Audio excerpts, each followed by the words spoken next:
नमस्कार, मेरा नाम धरती प्रजापति, मैं गुजरात पालनपुर से।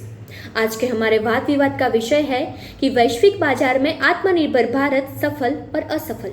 और मुझे ये बात बोलने में कोई दिक्कत नहीं है कि वैश्विक बाजार में आत्मनिर्भर भारत असफल है, क्योंकि हमारा देश पहले से ही आत्मनिर्भर ही है और आगे भी आत्मनिर्भर ही रहेगा, क्योंकि यह हमारी भारत की ही जनता है जिसने मुश्किल से मुश्किल समय में भी मेहनत और मजदूरी कर कर अपने परिवार का भरण पोषण किया है और आत्मनिर्भरता का प्रमाण दिया है।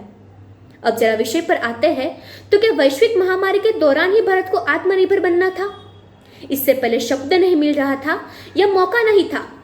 वैश्विक बाजार में इस आत्मनिर्भर योजना का जो बजट लगा है वो है करीबन 20 लाख करोड़ रुपए। क्या इतना बजट एक आम आदमी जो दिन के 150 या 200 रुपए कमाता है उसके समझ में आता है? हमारे भारत की आबादी है 130 करोड़। अगर इस बजट को हम हमारी भारत की आबादी में बांटते हैं तो महज 10 रुपए जाता है। मैं अपने प्रतिस्पर्धियों से पूछना चाहती हूँ कि क्या 10 रुपए में कोई भी इंसान आत्मनिर्भर हो सकता है? इस बजट को करीबन 4 हिस्सों में विभाजित किया है। नए रोजगार का उत्पादन, उद्योग, किसान और एफडीआई यानी कि फॉरेन डायरेक्ट इन्वेस्टमेंट। अगर हम विश्व बाजार की बात करते हैं तो विकसित देशों का धन अपने देश में लाना। इसका सीधा साधा मतलब यही होता है कि जब तक विकसित देशों का धन हमारे देश में नहीं आता तब तक आत्मनिर्भर भारत की काबिलियत पर सवाल है।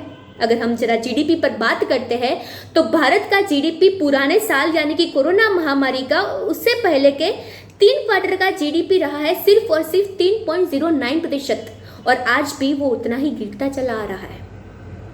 वित्त सत्र में वित्त मंत्रियों द्वारा उद्योग, जीडीपी और एफडीआई को बढ़ोतरी करने के लिए 40% से भी ज्यादा बजट बढ़ोतरी की थी, लेकिन नतीजा क्या हुआ? आज तक ऐसा कोई उद्योग का निवेश भारत में नहीं हुआ जिस पर हमारी भारत की जनता निर्भर हो सके। ग्लोबल समिट का गुब्बार न जाने कब का उड़ रहा है, लेकिन उसका 0.9% तक का भी निवेश नहीं हुआ है।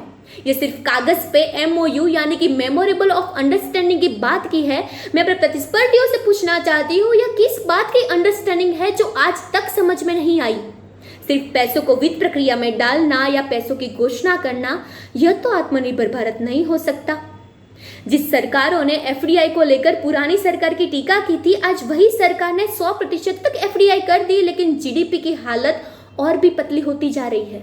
जिस देश का जीडीपी इतना गिर रहा हो उस देश में कोई भी विकसित देश या उसका उद्योग निवेश नहीं कर सकता, और यह बात हमारे अर्थशास्त्री भी भली भांति जानते हैं।